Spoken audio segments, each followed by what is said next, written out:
Bismillahirrahmanirrahim. Assalamualaikum warahmatullahi wabarakatuh.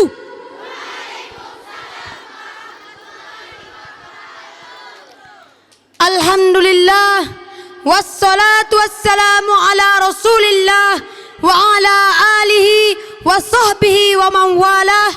Allahumma ja'alna mimma yastami'una al-qaul fayattabi'una ahsanah. Qala Allah ta'ala fi kitabihil karim, a'udzu billahi minasy syaithanir rajim. Qala lahu Musa hal attabi'uka ala an tu'allimani mimma 'ulimta rusyda. Al-ayah. Alhamdulillahirabbil alamin. Puji syukur kita haturkan kehadirat Allah Subhanahu wa taala karena atas berkat limpahan rahmatnya, karunia-Nya serta nikmatnya yang masih bisa kita rasakan hingga hari ini, khususnya nikmat iman, nikmat Islam, serta nikmat kesehatan, sehingga kita dapat berkumpul di tempat ini dalam keadaan sehat walafiat. Tidak lupa pula selawat serta salam kita aturkan kepada junjungan kita Nabi besar Muhammad sallallahu alaihi wasallam beserta para keluarganya, para sahabatnya, beserta para pengikutnya yang setia hingga akhir zaman. Dan semoga kita termasuk orang-orang yang akan mendapatkan syafaatnya di akhir zaman nanti dan di akhirat kelak. Amin, amin, Allahumma amin. Yang saya hormati Bapak Ibu Dewan Guru yang sempat hadir pada siang hari ini. Yang saya hormati Bapak Dewan Juri selaku Dewan Juri Ceramah. Yang saya sayangi dan saya banggakan teman-temanku sekalian kelas 10, kelas 11 dan kelas 12 yang masih setia hingga saat ini masih berada di madrasah kita ini. Pada kesempatan kali ini izinkan saya untuk menyampaikan sebuah ceramah singkat dengan judul Pentingnya Adab Sebelum Ilmu. Hadirin yang saya hormati dan saya banggakan, di masa pandemi saat semua siswa-siswi belajar dari rumah, ada satu penyakit yang tanpa kita sadari sering sekali dilakukan. Penyakit ini adalah kita belajar ilmu tapi tidak belajar adab.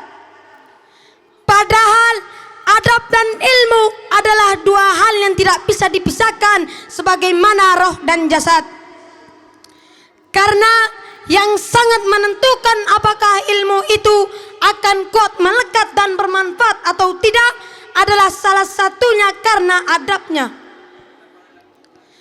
Para ulama besar terdahulu telah memberikan contoh kepada kita bahwasanya mereka belajar adab lebih banyak daripada belajar ilmu. Abdullah bin Mubarak berkata, "Talamtul adaba talathina tanatan wa talamtul ilma ashrina tanatan."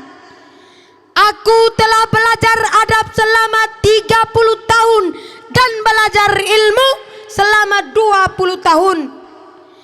Dan juga yang disampaikan oleh Imam Malik kepada seorang pemuda Quraisy, apa katanya?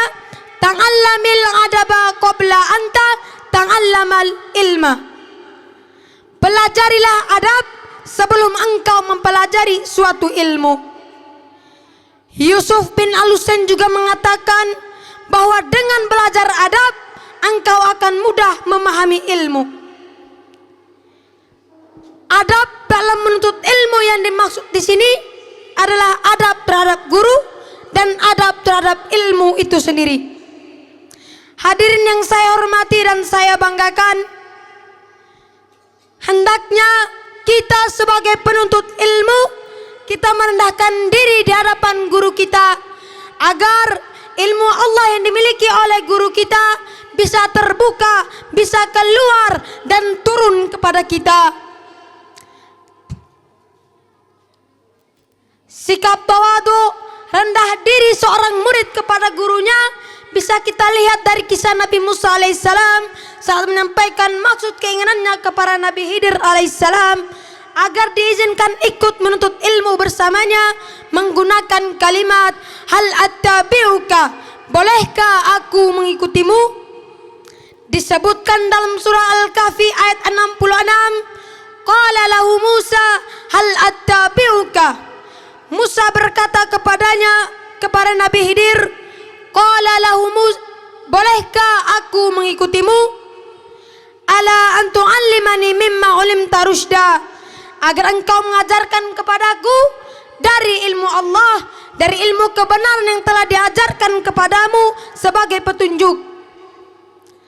Ayat ini memberikan kita satu contoh, satu tauladan yang baik sebagai bentuk dari adab seorang murid kepada gurunya.